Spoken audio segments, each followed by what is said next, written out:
In this lesson, we will demonstrate a simple way to achieve photo gallery programming within your social network website software that you're building from scratch all by yourself because you're awesome. This is not a completed or polished photo gallery system, and it must be redesigned by you to make things pretty and unique, and it must be enhanced in its programming by you. Before we quickly explain the new files, we will demonstrate the live functionality so you can evaluate whether or not you even want to understand the code or work behind the scenes before you get too deep into this video. You know what I'm saying?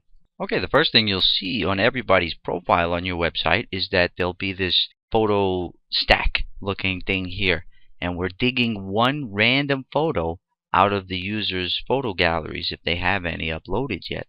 So if the user has uploaded pictures into the photo galleries, then one random picture will always come out of there. So if I refresh the page, you'll see it's a different picture. And I'm going to show you what I added to user.php to put this in place. Basically, it's just a div with a CSS background set to this little stack of Polaroid looking things here. And then I have a image tag inside of that div, and I was able to position that in there just right to where it fit on that first photo in the stack. So it's just a little design tip. Now once somebody clicks on that, they're going to be ushered to a page called photos.php. And you can see I have the blinking notification thing, and that's because I put some other systems in place, but I'm going to discuss those with you in the next video. So I'm now receiving notifications, and this thing is blinking wildly to let me know that newness is there for me to see. So you're going to be getting this script called photos.php, or it's a page called photos.php, and the gallery user interfacing is all Ajax. So what happens is, when the user first comes to the page, it's showing all of the galleries. Here's the pets gallery, myself gallery, and my random gallery. So if I click pets, it opens up to show all of the pet photos within that gallery. And it's still on the same page, no URL change or anything. Then if I click on one of those images, it shows the full-size image with a little X button, and I put in some functionality so you can create user options only for the person that owns this photo. So since I own this photo, and it says these photos belong to Adam, it says delete this photo, Adam, and I can delete this photo if I want. Here, I'll show you. Delete. Press OK to confirm delete action. OK. The picture has been deleted successfully. We will now refresh the page for you. See, if I go back into pets, it's gone. So what happens is, when somebody clicks to see the large image, they have this little X button on the side, and they close that, and it takes them right back to the gallery they were in. And then once they're looking at a specific gallery, they can say go back to all galleries. So the user can click this, and it goes back to all galleries. And it's also connected to a file that you're going to get, photosystem.php, which is within your parsers, and that's for the person uploading. So if the user happens to be the person who owns that photo page, up top it'll say, "Hi Adam, add a new photo into one of your galleries." Now I didn't give you the programming to allow your users to establish galleries. That's something that you'll have to do on your own, and it's not hard at all. You can just have a little form that says establish a new gallery, put a little field that says name the gallery, and then a create button basically. And then you stick that into a new table that you create into your MySQL database called gallery titles. And then you can connect that to your photos table. So every photo that goes in gets connected to a certain gallery that that person has named and created specifically. You'll see in this system that you get from me, there's already default galleries in place, and the user does not have the opportunity to create new galleries. They can only put pictures into these. So let me show you. If I go to pets and choose file, let's get this one right here, and upload photo now. So when the upload is finished, you'll see I have a new picture in my pets gallery. I can click on it and check it out. See, that's Bella's butt, and this is Bella's little house that I built for her with cardboard and sticks. So that's pretty much all of the functionality. Now if I go to the home page and go to a different user, and I see that he has photos, I'm going to click on that, and he has two galleries. He has some in random and myself, and since I'm not the owner of this gallery or these photos, there's no forms up top for me. So I click on random, and I can click on his photos and check them out. And it says these photos belong to Aka95. And there's a whole lot of functionality that you guys can add to this very, very basic, simple system. Like I said, if you're the owner of the photographs, you see this little, if I click on the photograph, you see this little option to delete the photo? That's where you can put all kind of different options, or anywhere you want.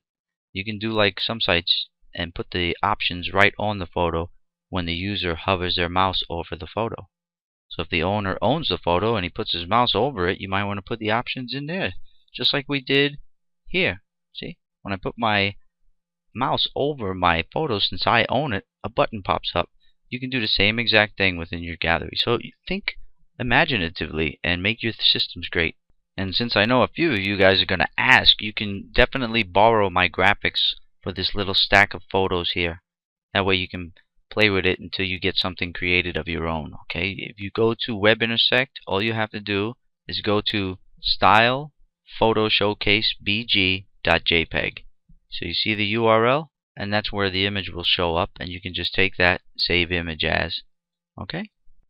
That way you'll have it in place on your site without you having to actually go and make the graphics. You can just recreate it later. Actually, you can use it, keep it if you want, I don't care. I created it in Fireworks, so you'll have no concerns about copyright or whatever over that particular image. Okay, so under the video, you'll be getting the updated user.php, you'll be getting this photos.php, and you'll be getting photosystem.php. Now on user.php, what I did was added another little PHP block here under the rest, and this is for the cover picture. And there's also some CSS in place for that cover photo. Let's see, the photo showcase element. It's a div. You can see I gave it a background of that style photo showcase bg.jpg. And then inside of that div, I have an image tag, and that's how you see that image inside of it, positioned in just such a way to where it looks like it should be the cover picture on that little stack of Polaroids. We select file name from photos where user equals you, order by rand, limit 1. So you're just taking one random photograph out of all of their photo galleries, and if they happen to have one, then you can run MySQL fetch row to grab the information for that file name and put it into an image tag. That way you can display that image. If they happen to not have an image, it'll just be a blank gray spot. Or you can choose to not display that little stack of Polaroids at all. Whatever you choose to do, the logic is up to you. Okay, so you see the PHP and the CSS, so let's go down into the HTML, and where is that? See, here we had the profile picture as their default avatar, and then we have another div under that now that is photo showcase, and it's positioned in such a way to sit off to the left side of the profile avatar. And inside of it, that's where you put that cover pic that we got here in the PHP. Okay? You put that image tag right there inside of that div with ID of photo showcase. Then on click of that div, there's JavaScript to navigate to the window location of photos.php for this user. Alright, so that's pretty much everything inside of user.php that was not in it before. Now photos.php, this is the page that the person is going to land on, the viewer will land on when they click to view anybody's galleries. And this page shows the galleries, it shows all the images in the galleries, and it shows the single image all by itself, all on one page using Ajax. So the first thing we do is include check login status.php, and we see if the U variable is set, and we filter it if it is. Then we're going to check to see if the viewer is the account owner. So if it is the account owner, we make this variable say is owner equals yes, and then we populate the photo form. This is the form that was sitting on top of the galleries that was all green, that was only showing to me when I was logged in on my photo galleries page. So only the logged in user will see that form up top. And this is the place where you would add another form if you want to allow your users to establish custom galleries that they can name and create. And remember, like I said, you'll need another table. You'll need another database table called gallery titles if you're going to go that route. Okay, so that's the check to see if the user is the account owner. Then you select their user galleries. So you set up a variable called gallery list, because that's what you're going to put into the HTML here. See? Gallery list is living within a div with an ID of galleries. You can set up your CSS for that galleries div and anything inside of it, and anything to do with your gallery software. CSS can go right there. Okay, so you can see down in the HTML we're echoing gallery list. We're also echoing the photo form. So gallery list is created by selecting distinct gallery from photos where user equals this user. Then you run that query and you say if the MySQL num rows from that query is less than 1, this user has not uploaded any photos yet. So that's all the HTML output that you get in your gallery list variable. Else they do have photos, then you can run the while loop over that array, and this is what produces just the first gallery view where the user would just land on that page initially, and then when they click one of these gallery boxes, that is when the page will request using Ajax to get different photos to show for that gallery dynamically. So if I have 4 galleries, they're all going to be set up in a div, and they'll all come pouring out within this while loop. And you can see for all of these divs, there's a show gallery function. So on click of those divs, show gallery runs, and you have to pass the gallery name and the user. And that's a JavaScript function that I'm going to show you right here. See? Show gallery. So that's really the last thing in this file I have to show you, because really that's all the PHP right there. So let me collapse that back up right there, and let's talk about the JavaScript. So when show gallery runs, you're going to make an Ajax request to photosystem.php, which is the file I'm going to show you in just a second. And that's in your PHP parsers folder. So don't forget to put photosystem.php within your PHP parsers folder. Now what I'm going to do is just let you guys reverse engineer my JavaScript, because I've explained this Ajax object and posting to PHP about 20 times within this series so far, so I'm not going to explain that again. All I'm doing is making an Ajax request to PHP to get a whole stack of images for that gallery back, and I'm going to get a string. All I'm doing is from PHP is going to send back a long string with all of the images that belong in that gallery. And with JavaScript, you're going to split that string that PHP returns. Once that string is split, then you'll have all of your images individually. And then you can split the string one more time to get at each little component of information for each image. That's the only difference between this Ajax request and the rest that I've been showing you, is that PHP is going to send a big string, I'm going to call it a strung array. It's going to be just an array that we are going to create custom using delimiters, and I'm using this as a custom delimiter to separate each image that comes back. And then each image also has this as a delimiter to separate its file name, its ID, and little pieces of information just for that image. Then when all those photos come pouring out in this for loop, then you're going to have a function called photo showcase that runs. So let me close this function, and photo showcase is right here, and this is the one that shows the picture big to the user. And you'll have a little delete, or not delete, you'll have a delete link if the user happens to be the owner. You can see I'm just popping in PHP directly, echoing it right there into my JavaScript to see if it's the owner. So if it's the owner, he gets the little delete link under the image, but everybody gets this little button, which is, it runs a function called close photo. So when the image is in grand display, you give them that little close button. In the close photo, JavaScript is very simple. You're just basically closing certain things and opening other things back up for viewing. Okay? This delete photo function runs when the owner of the photo wants to delete it. That's going to be an Ajax request that sends to this photosystem.php, and photosystem.php parser script is what deletes it. Then the last thing is back to galleries, and basically that's just a way to close all of the images displaying for a certain gallery and go back to the main landing page of the photos.php. Alrighty, so that is the whole photos.php page, pretty well explained, and I'm not going to go really into depth into every line of code, because you guys have really gone through a whole lot of Ajax and PHP at this point, and JavaScript, so you should know what these little lines are doing as you go through and reverse engineer all of these files. You should be reading each line intently.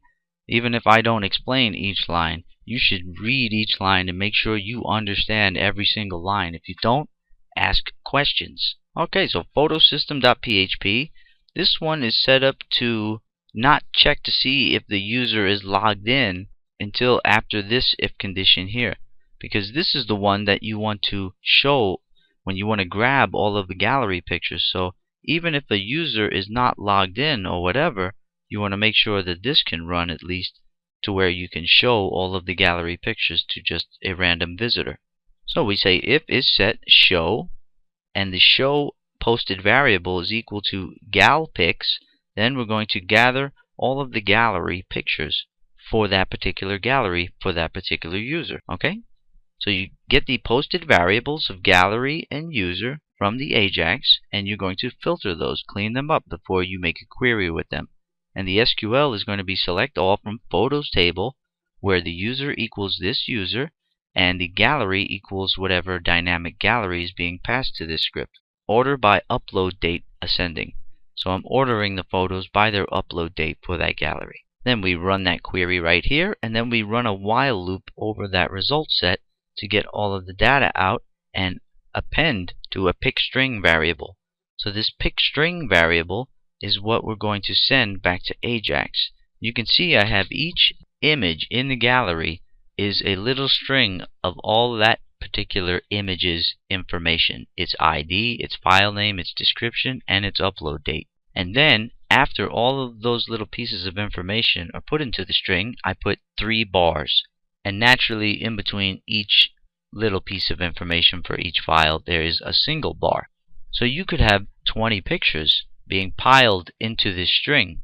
And when it gets back to Ajax, JavaScript can just easily split this string by these delimiters that you establish. It could be any sequence of characters that you want. So then we simply close the database connection and we trim the pic_string to pull off the last 3 bars, because on the end of your pic_string there's going to be 3 bars placed there, just naturally by the way this string is established here. So when this while loop is finished putting pics into this pic_string, you're going to have 3 bars on the end that you have to cut off. So that's what the trim function is doing. It's cutting off those last 3 bars.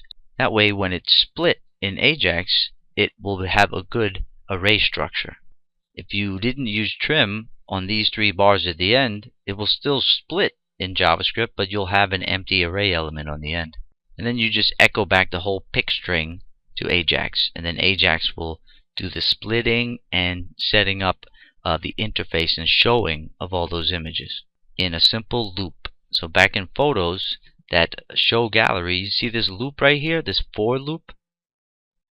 That's where you're setting up the display of all those images, because you split that string very cleverly back in JavaScript. And so this is a way you can get by with passing a whole lot of data dynamically back to Ajax to be displayed in any way that you want. And you don't have to use JSON, you don't have to use XML. This is a very raw way to send a lot of information. So that is the first condition, that is to show all the gallery pictures. Then the rest are for the logged in user. So you'll have it to where he can upload a new avatar, and you already have this code actually from the last tutorial. So you know all about this that I have highlighted already.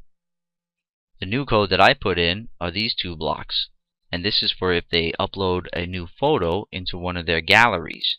Then you're going to grab that information coming in, and all this PHP does is it basically resizes it to the size you want it and make sure everything is okay, and then it syncs this image into the database. Well, it doesn't put the image in the database, it puts the string for the image name in the database associating it to this gallery, and then that image, whatever it's named, is put into the user's folder.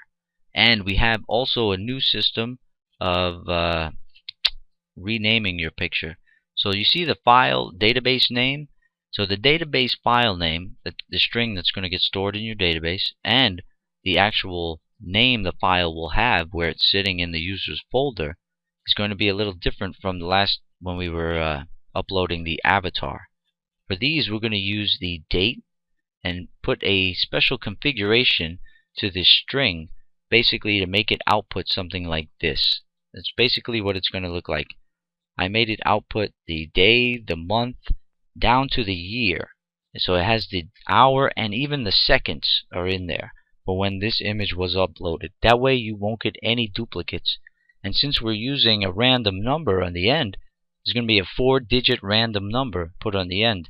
So there will be no conflicts of naming of files when they're uploaded, even if you have multiple file upload mechanisms.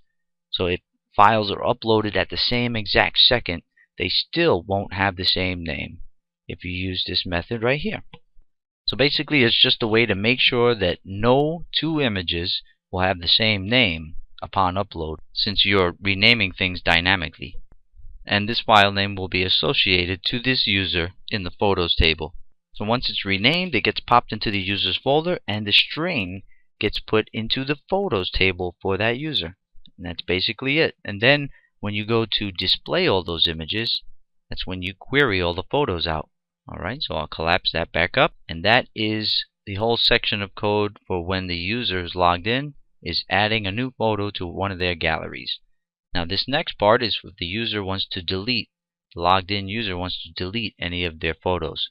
This is very simple. You just grab the ID of the photo they want to delete from the Ajax request, and you want to make a query to see if the user actually owns the image. So after that query, you'll have a user variable that you can say if the user is equal to the person who's logged in, that means it's the owner. You're verifying that that's the owner of that photo. Then you can set up the delete and unlink function. So you unlink the file from the user's folder system, and you also delete the database string name in the photos. Basically you just delete the row in the database for that photo. So just make sure whenever you're deleting files that you unlink it in the folder system and delete it in the database wherever the reference for that file is stored. Then we echo back to Ajax deleted OK. And that is the whole entire photo gallery system that you saw me demonstrating. You get user.php, just a little few lines of code we added to that. You'll get the photos.php script, and that's basically the user interface or the gallery's display. And then photosystem.php, which is strictly just your parsing mechanism. Now in the next video, I'll be showing you how the notification system is setting this to blinking now, because I actually have new notifications. And so you'll have the programming to understand how to send notifications to everybody's friends. So basically I get notifications when all of my friends do certain things, and they get notifications if I do anything. And you'll also see this conversation system, which allows people to talk on other people's profiles if they happen to be friends, and the profile owner can comment back right there if they want. The profile owner can also go to that other person's profile and say something to them, start up a new conversation, and then once people are replying to things, you'll have notifications. See, I have all these notifications. If I click this one, I'll see that Juggernaut posted something to his status, so let me go check it out. He says, "Hello everybody," and I can reply. I'll say, "Hey dude," reply, and it just puts it right under his original post. It says posted by Juggernaut, then it says replied by you just now. If I refresh the page, it'll say replied by Adam, whatever time that was. So that's what you'll be getting in the next video tutorial for the Web Intersect tutorial series. Alright!